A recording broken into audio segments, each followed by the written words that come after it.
Hola y bienvenidos a esta nueva conversación. En un mundo donde los titulares políticos nos dan latigazos cada hora y la presión por encajar nos empuja a doblar nuestras convicciones, hay textos antiguos que de repente se sienten escritos para hoy. Hoy nos vamos a meter de lleno en uno de ellos, el libro de Daniel. Pero no como una pieza de museo, sino como lo que realmente es, un manual de supervivencia espiritual para tiempos de crisis. Y para esta exploración, para este análisis a fondo, contamos con una guía fantástica. El profundo trabajo de Rodrigo Montoya del proyecto vidaconvocación.com. Su perspectiva, de verdad, nos va a servir de mapa para entender no solo las historias que todos conocemos, sino el corazón del libro y cómo nos enseña a vivir con integridad en un mundo que no siempre la valora. Exacto. Y si tuviéramos que resumir todo el libro en una sola idea, la tesis central que lo une todo sería esta: la soberanía absoluta de Dios sobre la historia humana. Es la convicción de que detrás de los presidentes, los reyes, las potencias mundiales, hay un director de orquesta. Como dice Daniel 2:21, Dios quita reyes y pone otros reyes. Él tiene el control final del guión. Perfecto, pues ese es el plan. Vamos a ver el contexto, porque ninguna historia flota en el aire. Luego, vamos a desempacar esa idea de la soberanía de Dios. Veremos cómo se viven las historias más dramáticas del libro, sacaremos en limpio las grandes verdades que nos enseña y, lo más importante, veremos qué hacemos con todo esto hoy. Empecemos por el principio entonces, el contexto. ¿Por qué es tan importante saber que Daniel está en Babilonia? No son simplemente historias de fe que podrían ocurrir en cualquier lugar. Podríamos leerlas así, sí, pero nos perderíamos la genialidad de la trama. El libro de Daniel no es una isla, es un puente. ¿Un puente? Sí, un puente que conecta las promesas del Antiguo Testamento con Jesús en el Nuevo. El escenario, el exilio babilónico, no es un detalle menor. Daniel y sus amigos son prisioneros de guerra de élite. Están ahí porque Judá, su nación, le dio la espalda a Dios. Están en el epicentro del poder mundial, un lugar diseñado para asimilar su cultura y borrar su identidad. O sea, estaban en la boca del lobo. Totalmente. Y es justo ahí, en la boca del lobo, donde Dios decide revelar su plan maestro para la historia. Entiendo. O sea que la fe de Daniel no surge de la nada, tenía un fundamento. Absolutamente. Y él mismo nos lo cuenta. Su famosa oración en el capítulo 9 no es un arrebato de optimismo. Él dice que se puso a orar porque estaba estudiando las Escrituras. ¿Estudiando? En medio de todo ese lío político. Pues sí, específicamente al profeta Jeremías. Había leído en Jeremías 25:11 y 29:10 que el exilio duraría 70 años. Su fe no era ciega, me explico. Claro. Estaba anclada en una promesa escrita. Exacto. Sabía que el juicio de Dios tenía fecha de caducidad y un propósito. No era un castigo sin fin, era una disciplina con un final prometido. Y lo más increíble es que Dios no solo usa a su pueblo, sino que parece mover las piezas de ajedrez usando a los imperios paganos. Eso es alucinante. Es una de las ideas más radicales de la Biblia. Y la prueba más clara está en Isaías 45. Casi 150 años antes de que naciera, Dios nombra a un rey persa, Ciro, y dice: «Este es mi pastor, él va a liberar a mi pueblo». Espera. 150 años antes. No es una profecía vaga como «vendrá un libertador». Le ponen nombre y apellido. Nombre, apellido y función. Es como predecir quién ganará la Copa del Mundo de 2170 y acertar el nombre del capitán del equipo y cuántos goles va a meter en la final. ¡Wow! La precisión es abrumadora. Por eso, cuando leemos en Daniel 6:28 que él prosperó durante el reinado de Ciro, no es una simple coincidencia histórica. Es la confirmación en vivo y en directo de que Dios tiene un control milimétrico sobre el ascenso y la caída de las naciones. Pero la conexión más importante que Daniel establece para el futuro es, sin duda, el título Hijo de Hombre. En el capítulo 7, Daniel tiene una visión de alguien parecido a un hijo de hombre que viene en las nubes del cielo y recibe un reino eterno sobre todas las naciones. Y espera un momento. Ese fue el título que Jesús más usó para referirse a sí mismo. Yo siempre pensé que era una forma de enfatizar su humanidad, como hijo de Adán. Y ahí está la clave. Muchos creen que es un título de humildad, pero es todo lo contrario. Es una declaración de divinidad. ¿Cómo así? Cuando Jesús, durante su juicio en Mateo 26:64, le dice al sumo sacerdote que verán al Hijo del Hombre sentado a la derecha del Poderoso y viniendo sobre las nubes del cielo, no está siendo humilde. Les está citando a Daniel directamente. Directamente. Les está diciendo en su cara: yo soy esa figura celestial y divina de la visión de Daniel. El Rey eterno soy yo. Eso cambia por completo la percepción de esas escenas. Era una afirmación de poder absoluto. Cambia todo, totalmente. Y hablando de visiones que lo cambian todo, está la de la estatua gigante y la roca en el capítulo 2. Esa es la tesis del libro en una sola imagen. La estatua, con sus metales preciosos, oro, plata, bronce, hierro, representan los reinos humanos. Imponentes, ¿no? Desde nuestra perspectiva, se ven gloriosos. Exacto. Pero entonces llega una roca no cortada por mano humana que hace añicos la estatua y se convierte en una montaña que llena el mundo. No cortada por mano humana. Es decir, no es un movimiento político, no es un ejército, no es una revolución. Justo. Es el reino de Dios que avanza de forma sobrenatural, no por poder humano. Es la misma idea que Jesús explica en la parábola del grano de mostaza. La que empieza pequeñita. Pequeñísima. Algo que empieza tan pequeño que parece insignificante, pero cuyo crecimiento es orgánico, imparable y divino, hasta que lo transforma todo. Esto nos lleva de lleno a ese tema central que mencionabas, la soberanía de Dios. Y el libro parece mostrarnos dos perspectivas muy distintas de la historia. Así es. El libro nos da una analogía perfecta: la estatua contra las bestias. A ver, explícame eso. En el capítulo 2, el rey Nabucodonosor, el hombre más poderoso del mundo, ve la historia como una estatua gloriosa. Es la perspectiva humana. Poder, esplendor, legado, oro, plata. Claro, el hombre ve sus propios logros y se maravilla. Pero en el capítulo 7, es Dios quien le da a Daniel una visión de esos mismos imperios. Y no son una estatua, son bestias salvajes y aterradoras.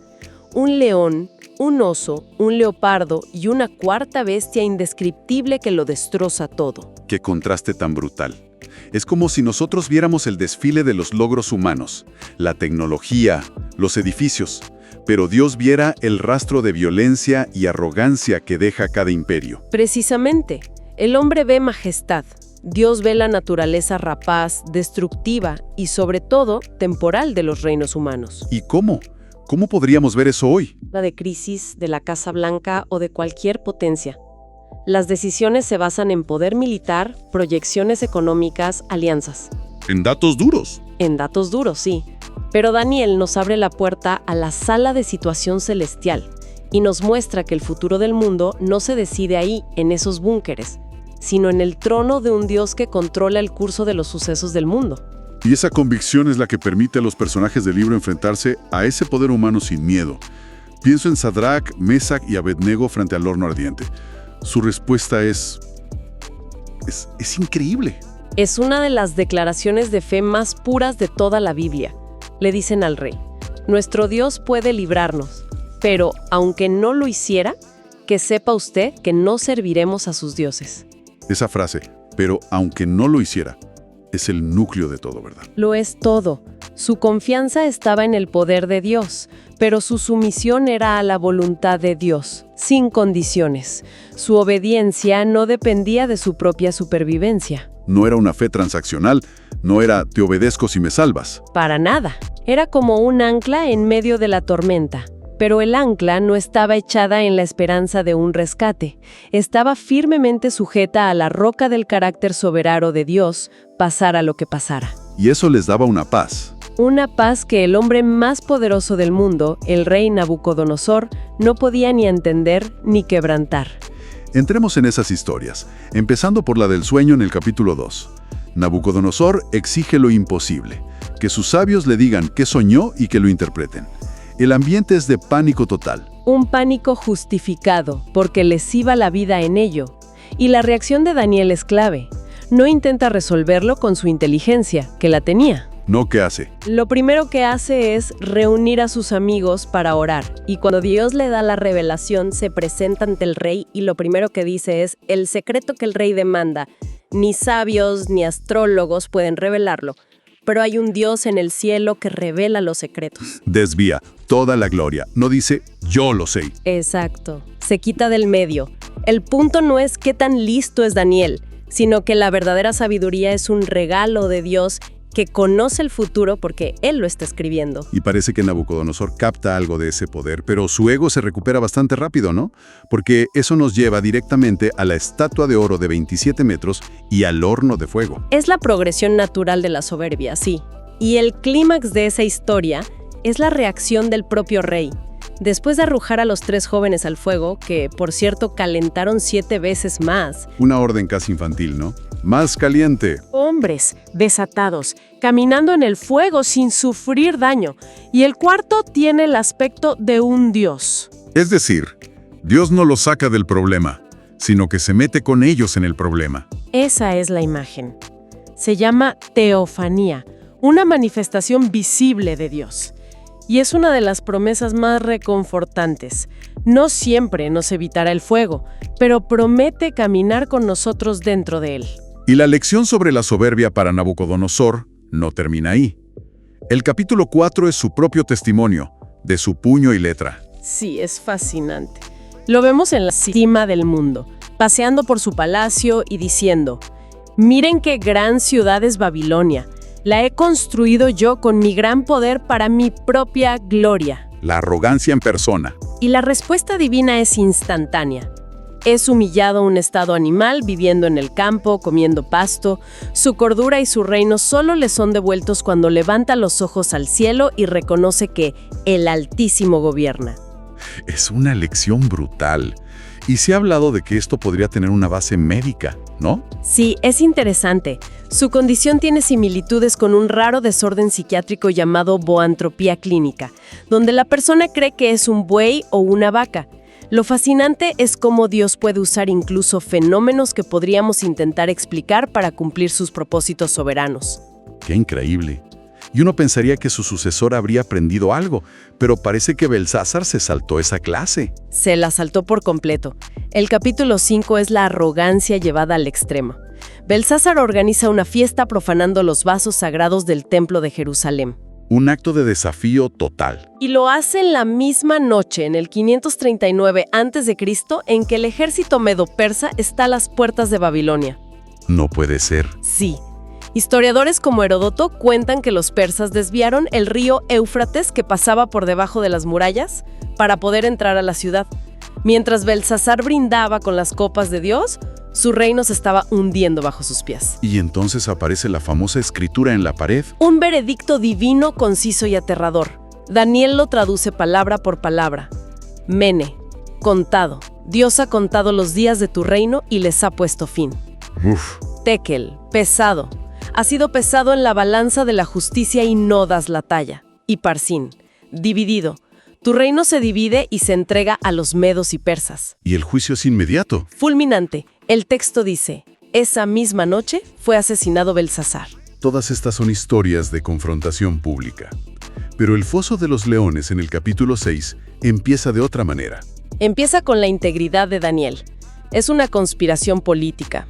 Sus enemigos lo investigan y no pueden encontrar ni un solo fallo, ninguna corrupción. Nada. Nada. Su informe es increíble, fiel, siempre responsable y totalmente digno de confianza. Su única vía de ataque es usar su propia devoción a Dios en su contra. Lo que me llama la atención es su reacción. No organiza una protesta, no lanza una campaña mediática. La ley se aprueba y él... Él se va a su casa, abre las ventanas y se arrodilla a orar 3 veces al día, tal como siempre lo había hecho. Tal como siempre lo había hecho. Esa frase es clave. Y ese es el punto central. Su valentía en público no fue un acto espontáneo. Fue el resultado de una disciplina privada y constante. Se forja en el día a día, en los momentos en que nadie te ve. Es como un atleta que entrena durante meses en la soledad para poder rendir en la competición. Exactamente esa es la analogía. La lealtad de Daniel a Dios, cultivada en secreto, Fue lo que le dio la fuerza para enfrentar a los leones sin pestañear. Ok, si nos alejamos un poco de estas historias tan vívidas, ¿cuáles son las grandes verdades teológicas, las vigas maestras que sostienen todo el edificio? Yo destacaría 3. La primera, que ya hemos tocado, es la soberanía y omnisciencia de Dios. Las profecías tan detalladas sobre los imperios que vendrían, Babilonia, Medo-Persia, Grecia, demuestran que Dios no es un espectador de la historia, es su autor.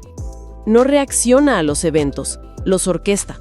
La segunda es más misteriosa, diría yo. Sí, la realidad de la guerra espiritual. El capítulo 10 nos corre el velo y nos deja ver algo asombroso.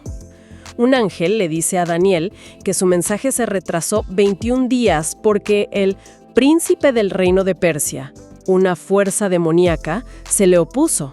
Eso es increíble. Es como si hubiera una capa invisible de geopolítica espiritual ocurriendo en una dimensión que no podemos ver. Exactamente. Revela que hay fuerzas espirituales que se oponen al plan de Dios en el mundo, pero también muestra algo fundamental, que el poder de Dios, con la ayuda de arcángeles como Miguel, es infinitamente superior. La batalla es real, pero la victoria final de Dios está asegurada.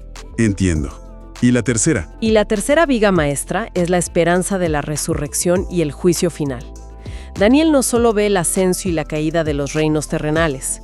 En el capítulo 7 ve una corte celestial donde se abrieron los libros, un anticipo del juicio final. El juicio final, claro. Y el libro termina con una de las declaraciones más claras de todo el Antiguo Testamento sobre la resurrección, en Daniel 12:2, que los que duermen en el polvo serán despertados, unos para vida eterna y otros para vergüenza y confusión perpetua. Esa es la esperanza final que sostiene todo lo demás. Entonces, la gran pregunta: ¿cómo aterrizamos esto? No nos enfrentamos a hornos literales, pero la presión para comprometer nuestros valores es muy real. ¿Cómo funciona este manual de supervivencia en el siglo XXI? Creo que hay 3 aplicaciones muy prácticas. La primera es la integridad en lo público. Daniel no era un manifestante que gritaba desde fuera del sistema. Lo transformó desde dentro con su competencia y su carácter. O sea, no se trata solo de ser buena persona. No, se trata de buscar la excelencia en nuestro trabajo. Piensa en un gerente al que presionan para maquillar un informe financiero. La opción Daniel no es solo negarse, es haber construido una reputación de integridad tan sólida que tu no, aunque tenga un coste, se respete. La excelencia profesional le da peso a nuestro testimonio. La segunda se conecta con lo que hablábamos del foso de los leones. Exacto. Disciplina privada para la resistencia pública. La valentía no se improvisa. Nuestra capacidad para mantenernos firmes cuando llega la presión depende directamente de la consistencia de nuestros hábitos espirituales cuando nadie nos ve. La oración, la lectura de la palabra. Sí, son el entrenamiento invisible para las maratones públicas de la vida. Si no entrenas en privado, te vas a lesionar en público. Muy buena imagen. Y la tercera nos da perspectiva. Una perspectiva eterna en un mundo temporal. Ver cómo los grandes imperios del mundo son descritos como bestias temporales que se levantan y caen es liberador. ¿Liberador en qué sentido? Nos enseña a no poner nuestra seguridad última en ningún gobierno, sistema económico o ideología humana. Todo eso es pasajero. Nuestra seguridad descansa en un rey eterno cuyo reino jamás será destruido. Y esa verdad nos libera de la ansiedad y el miedo que paralizan a nuestro mundo. Hay un pasaje que parece resumirlo todo. Es la alabanza de Daniel justo después de que Dios le revela el sueño del rey. Es Daniel 2, versículos 20 al 22. Dice: «Alabado sea el nombre de Dios por siempre y para siempre, porque a Él pertenecen toda la sabiduría y todo el poder. Él controla el curso de los sucesos del mundo. Él quita reyes y pone otros reyes. Él da sabiduría a los sabios y conocimiento a los estudiosos. Él revela cosas profundas y misteriosas, y conoce lo que se oculta en la oscuridad, aunque Él está rodeado de luz». Es el resumen perfecto. El mensaje que resuena a través de los siglos es este: Dios tiene el control soberano de la historia. Y como eso es verdad, su pueblo puede vivir con una fe y una integridad inquebrantables, sin importar cuán hostil sea el entorno. Y eso nos deja con una pregunta final para reflexionar, ¿no? Si nuestra vida fuera investigada tan a fondo como la de Daniel, ¿qué encontrarían nuestros adversarios? ¿Alguna falta de la cual acusarnos? ¿O una fidelidad tan constante que su único ángulo de ataque sería nuestra devoción a Dios? Queremos dar un agradecimiento muy especial a Rodrigo Montoya, del proyecto vidaconvocación.com. Su análisis tan claro y profundo fue el mapa indispensable para esta conversación. De verdad, muchísimas gracias.